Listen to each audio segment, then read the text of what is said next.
Kali ini saya mau berbagi seputar dari pengalaman saya pribadi ya. Jika ada kekurangan silahkan ditulis di kolom komentar. Jika misalnya bermanfaat silahkan di-share ke teman-teman yang lain. Kira-kira bagaimana sih ya tipsnya untuk meningkatkan minat belajar anak? Ini semuanya saya rancang ya. Saya memang bukan seorang ilmuwan, tetapi ini saya sedikit berbagi informasi. Siapa tahu ada yang berguna untuk teman-teman semua di luar sana. Biasanya anak usia di bawah dari 7 tahun itu semuanya belajar, media belajarnya itu tidak ada bisa kita susun secara sistematik ataupun kita susun jadwalnya hari ini kita belajar ini, hari ini kita belajar, tidak.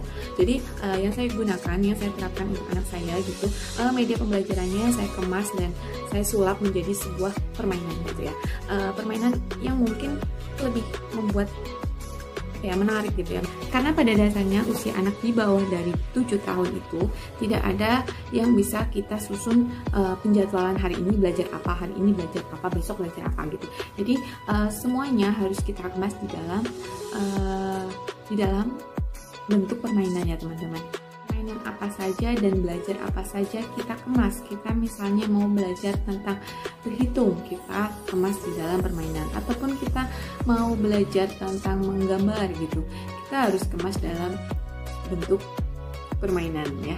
Jadi kita tidak boleh hari ini harus belajar berhitung, kita hari besok harus belajar bukan ahli dunia anak ya, tetapi saya belajar, saya masih belajar ini, tapi saya men-share apa pengalaman yang sudah saya lalui, sudah saya lakukan bersama anak saya, dan pastinya ini dapat meningkatkan minat belajar untuk anak saya, dan semoga saja dapat meningkatkan minat belajar untuk teman-teman. Yang pertama, untuk meningkatkan minat belajar anak, yang pertama yang harus mami-mami semua pahami atau ayahanda di luar sana pahami, kita harus melihat mood anak kita, dan kita harus paham apakah anak kita ini mau bermain atau mau beristirahat atau mau makan atau mau minum. Pastinya mami-mami semua juga sudah pada paham ya, lebih paham daripada saya. Yang kedua yang saya lakukan ya teman-teman semuanya, saya membuat jurnal kegiatan atau jurnal harian yang dilakukan, apa saja yang dilakukan oleh anak saya. Nah dari situ kita ada penilaian apakah suka atau tidak suka. Nah dari situ nanti kita bisa menggambarkan grafik ataupun mendapatkan kesimpulan. Nah, dari situ kita bisa melihat misalnya anak saya suka dengan bermain bola, tidak suka dengan misalnya bermain bulu tangkis, atau kurang suka bermain bulu tangkis.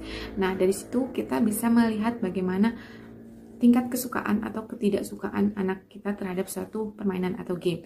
Nah ini tidak sukanya gara-gara apa? Nah misalnya 1 kali, 2 kali kita coba, 3 kali kita coba, dia tetap tidak suka, memang dia masih belum mau. Jadi jangan dipaksa untuk bagian yang dia tidak suka. Nah dari situ apa misalnya hari kedua kita coba dia sudah suka, itu lebih baik, dan kita lebih bisa memperbanyak ramalan dari jurnal kegiatan harian itu gitu.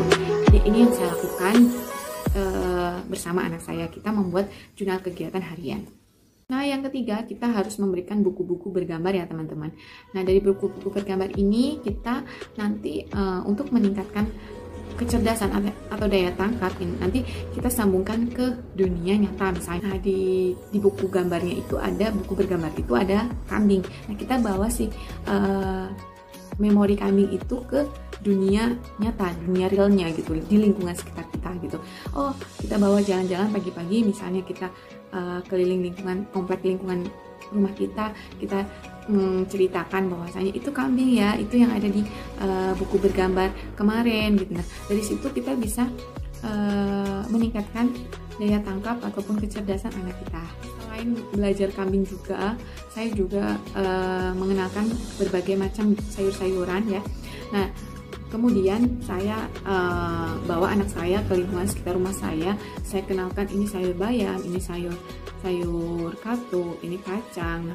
Nah dari situ kita juga bisa memberikan sugesti ataupun apa ya, percakapan tapi ada maknanya gitu kepada anak kita, bahwasanya kalau kita sering makan sayur, kalau kita sering makan buah, kita akan menjadi tubuh kita ini menjadi sehat. Nah dari situ diulang terus kita setiap hari, yaitu belajar. Misalnya kemarin belajar kita melihat sayur bayam, melihat daun bayam.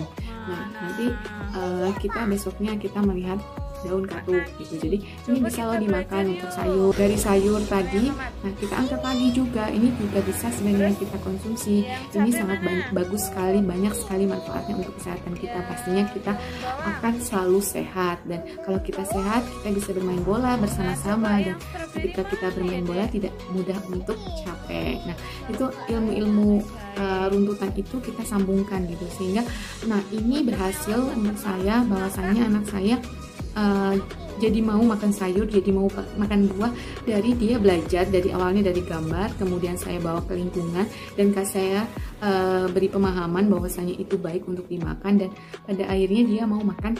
Sedikit pengalaman dari saya ya untuk teman-teman di luar sana. Ini pengalaman saya bagaimana saya meningkatkan minat belajar untuk anak saya, dan pastinya dengan dia mau belajar dia jadi tahu, dan pastinya juga saya mendapatkan manfaat karena dia sudah mengetahui hal yang baik, jadi dia mau melakukan sesuatu yang baik. Contohnya dia mau makan sayur, mau makan buah.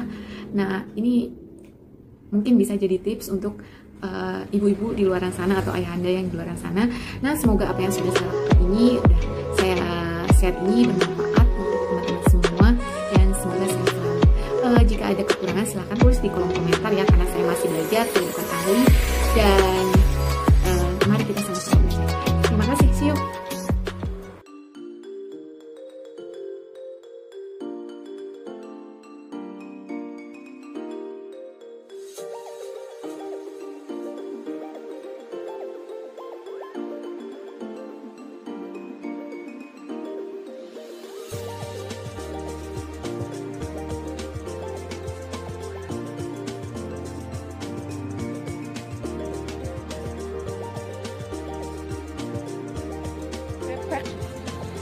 Merek apa?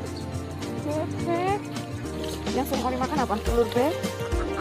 Bebek itu bukan darah, karena merah itu. Bukan, Ori kira darah ya?